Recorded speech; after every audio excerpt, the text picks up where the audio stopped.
खीर जो है, खीर में कोई जहर था और उसके कारण से, खीर खाने के कारण से सभी जितने भी अंधे थे वो सब है ना जो है ना उनका स्वर्गलोक गमन हो गया। ये बात जैसे ही राजा ने सुनी, राजा इतना दुखी हुआ कि मैं तो धर्म कर्म करने के लिए, मैं तो अच्छा करने के लिए मैंने ये सब किया था, पता नहीं ऐसा पाप मेरे हाथों से कैसे हो गया। मेरे अंदर क्या ऐसी बात हुई कि मैं जिस अन्न को खिलाना चाह रहा था उस अन्न में जहर डल गया और जिनकी मैं सेवा करना चाहता था वो चले गए। राजा तो महाराज जी सिंहासन से उठा और जैसा था वैसा का वैसे ही वो राज उसको छोड़ करके चला गया। किसी को नहीं पता राजा किधर जा रहा है। राजा चलता चला गया, चलता चला गया। बाद में जो जाकर के एकदम, ये राजा साहब कहाँ, राजा साहब कहाँ, राजमहल में सब ढूंढे, पर राजा तो राजमहल के गुप्त दरवाजे से निकल करके और जंगल की तरफ चलता चला गया। जाता जा रहा है, जाता जा रहा है, जाता जा रहा है। जब शाम हो गई तो राजा को लगा कि अब इस जंगल में कहाँ रुकना होगा। तभी उसको एक गांव दिखाई दिया। राजा ने सोचा कि रात को मैं यहाँ रुक लेता हूँ, अगली यात्रा सुबह से फिर शुरू करूंगा, क्योंकि जंगल में तो हिंसक जीव है, रात में कैसे दिक्कत होगी। वो राजा जो है उस गांव में पहुंचा, भेष बदल रखा था। उस राजा ने जो है लोगों से पूछा कि भैया मैं एक रात रुकना चाहता हूं, मैं कहाँ रुकूं। किसी ने कहा कि एक भगत है और वो जो है उसके माता पिता तो मर गए हैं, दो बहन भाई हैं, दोनों बहुत भक्ति करते हैं, बहुत अच्छे हैं, और जो है तुम उनके घर में रुक सकते हो, वो बड़े भगत हैं। राजा जो है उनके घर में गया, भाई से पूछा, बोले निवेदन किया, बोले एक रात रुकना चाहता हूं। भाई ने कहा, बोले ठीक है रुक जाइए आप, मेरी बहन है, जवान बहन थी, और जो है तो राजा को उन्होंने रोक लिया। राजा को रोक लिया और राजा जो है सुबह स्नान ध्यान करके और चलने ही वाला था, तो जो है उस युवक ने, उस बहन के भाई ने राजा से कहा, बोले ना जो है ना, अब राजा का तो पता है, बोले अतिथि देवता, आप यहाँ से सुबह निकल रहे हैं, प्रसाद लेकर के निकलेंगे तो अच्छा रहेगा, बिना कुछ खाए पिए मेरे घर से जाएंगे तो अच्छा नहीं लगेगा मुझे, और थोड़ी देर रुको, थोड़ी देर में प्रसाद बन जाएगा। मेरी बहन जो है ना ध्यान में बैठी हुई है, वैसे इतनी देर तक ध्यान करती नहीं है, आज पता नहीं क्या वो ना अभी भक्ति से उठी नहीं है, और वो जो है ना जैसे ही उठेगी भोजन वो प्रसाद बना देगी, आप प्रसाद लेकर के जाना। भाई ने रोका तो राजा रुक गया। बहन को उठी 7 बजे भक्ति से, जैसे उठी भाई ने कहा, बोले बहन तू आज इतनी देर तक क्यों बैठी रही। बोले क्या करूं भाई, आज तो एक ऐसा मुकदमा आ गया। बोले क्या।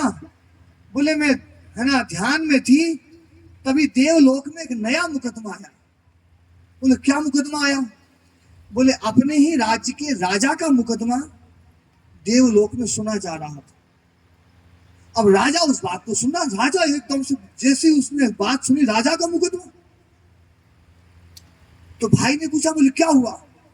बोले वहां मामला ये आ गया कि अपने राज्य के राजा ने अंधों की व्यवस्था करने के लिए एक धर्मशाला बनवाई और अंधों के भोजन की व्यवस्था करवाता था, और हुआ ये कि खीर बन रही थी सबके लिए, एक सांप आया और सांप का जहर खीर में डल गया, किसी को पता नहीं था, और वो है ना जो है खीर बांट दी गई और अंधे सब मर गए, और वो मुकदमा देवलोक में चल रहा था। अब राजा एकदम ध्यान से सुनता है, क्योंकि राजा को तो लगा भैया मेरा ही मुकदमा चल रहा है। तो बोले फिर क्या हुआ, भाई ने पूछा।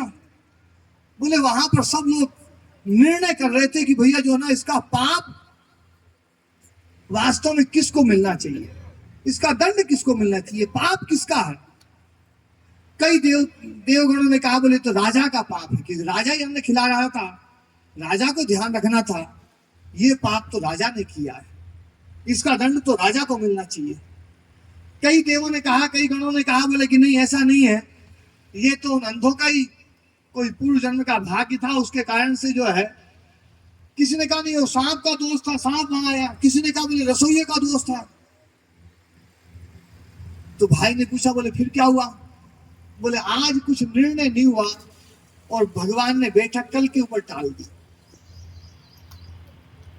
अब बैठक कल के ऊपर टाल दी। ये बात जैसी राजा ने सुनी, अब राजा तो जाने के लिए बिल्कुल झोला तैयार था। राजा ने सोचा यार ये तो मामला जो है ना, जो है निर्णय सुन करके जाना चाहिए, पर वो रुके तो कैसे रुके। खैर बहन ने भोजन बनाया, राजा ने प्रसाद पाया, पर प्रसाद पाने में मन नहीं लग रहा, मन केवल उस मुकदमे में, मन पूरा उस मुकदमे में। तो जो है राजा ने भोजन किया। भोजन करने के बाद में उस युवक से कहा, बोले भाई मैं है ना जो है एक निवेदन करना चाहता हूं, हिम्मत नहीं हो रही है। उस युवक ने कहा नहीं, बोले बताइए अतिथि देवता आप जैसा। बोले आज थोड़ा सा जो है ना, मेरा जो है सुबह तो थोड़ा सा ठीक लग रहा था, पर अब मेरे में चलने फिरने की हिम्मत नहीं रही, और आज मुझे यदि एक दिन का और आश्रय तुम्हारे घर में मिल जाए तो बड़ी कृपा होगी। युवक ने कहा, बोले अरे इससे अच्छा बड़ा सौभाग्य क्या हो सकता है मेरे लिए। आप यहाँ रुके, एक दिन नहीं आप 2 दिन रुकिए, कोई दिक्कत नहीं, आपका स्वास्थ्य पूरा ठीक हो जाए तब आप जाना। राजा को बड़ी तसल्ली हुई, राजा वहीं पर बैठ गया, भजन करने लगा। लेकिन जैसे ये चर्चा गांव में पहुंची कि भैया वो एक रात को एक है ना एक युवक आया था, और है ना जो है वो उस घर में जो ना रात में रुकने के लिए गया था, वो सुबह वहां से निकला नहीं है। अब दोपहर हो गई अभी भी नहीं निकला है। हो ना हो वो युवक जो है उसके मन में कोई खोट आ गई है, हो ना हो वो उस बहन को लेकर के जाना चाहता है। और गांव वाले सब अपने अपने हिसाब से जो जिसका जैसी वृत्ति, जैसा जिसका विचार, वैसे वैसे सब सोचने लगे कि वो आदमी जो आया है उसकी नियत में खोट है, उसमें ये है वो है, हो सकता नहीं वो लड़की ऐसी होगी क्योंकि लड़की ने रोका होगा, यूं किया होगा। सब अपने अपने दिमाग से जो जो करने हैं। पूरे दिन भर उसी की चर्चा गांव में चलती रही। ताश खेले, ताश में भी वही चर्चा, दूसरे और काम करे उसमें भी वही चर्चा, सब दिन भर बुराई करते रहे उसकी। शाम हो गई, शाम को भी बुराई करते रहे, बुराई करते करते रात में सो गए। सुबह तो राजा बहुत जल्दी वक्त उठ लिया, नहा धोकर के बिल्कुल तैयार जो ना जो है कि वो आज मुकदमा होगा, उसका निर्णय होगा, और निर्णय होगा तो निर्णय के बाद में पता नहीं क्या जो है ना।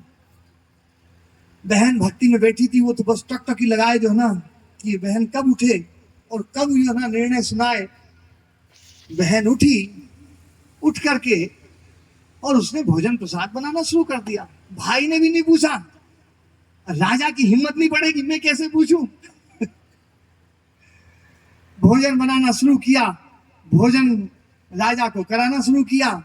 अब भोजन राजा करता जा रहा, सोचे कैसे उस मुकदमे के बारे में पूछा जाए।